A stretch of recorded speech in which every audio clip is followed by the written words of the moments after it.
Montréal, Québec, France. Colonie française parlant français. Général de Gaulle, déporté du Québec, colonie française de France, patrouillée par l'armée française, par des agents fédéraux de Ottawa, colonie anglaise d'Amérique sur terre autochtone. Les agents fédéraux travaillant sur et contre la colonie française en territoire autochtone ont déporté illégalement en France de la colonie française en territoire autochtone d'Amérique, Charles de Gaulle, vers la France.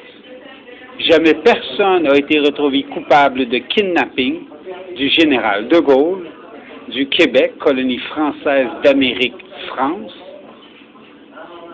Les agents du gouvernement canadien, colonie anglaise d'Amérique du Nord, sur terre autochtone,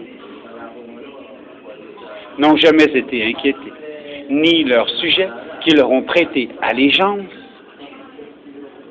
Dans cette plus grande anarchie, comme le Québec n'a jamais eu de référendum, Québécois, voulez-vous faire partie du Canada anglais et parler anglais?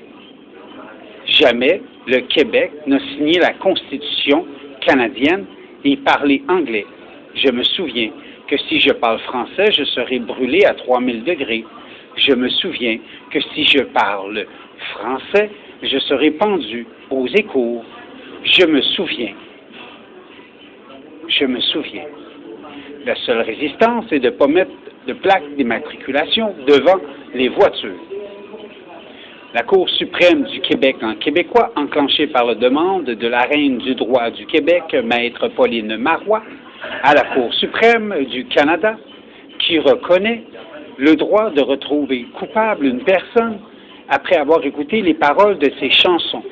Cette même Cour suprême qui, en anglais, demande un traducteur et des photocopies pour les juges présidents et leurs stagiaires, laissant un Québécois parlant québécois en colonie française québécoise nord-normandine, normandin, France, français, titi, de parler anglais, de traduire en anglais. La correspondance et la traduction seulement pour un procès de 11 jours, 9 juges, chacun 2 stagiaires, 27 copies, résulte minimalement 880 000 $. Salutations respectueuses, ma poutine est prête. Mais le Québec n'a jamais été libre. La soirée des longs couteaux. Bien se rappeler l'histoire. Casey Lemanoupi, Média Presse. No bullshit.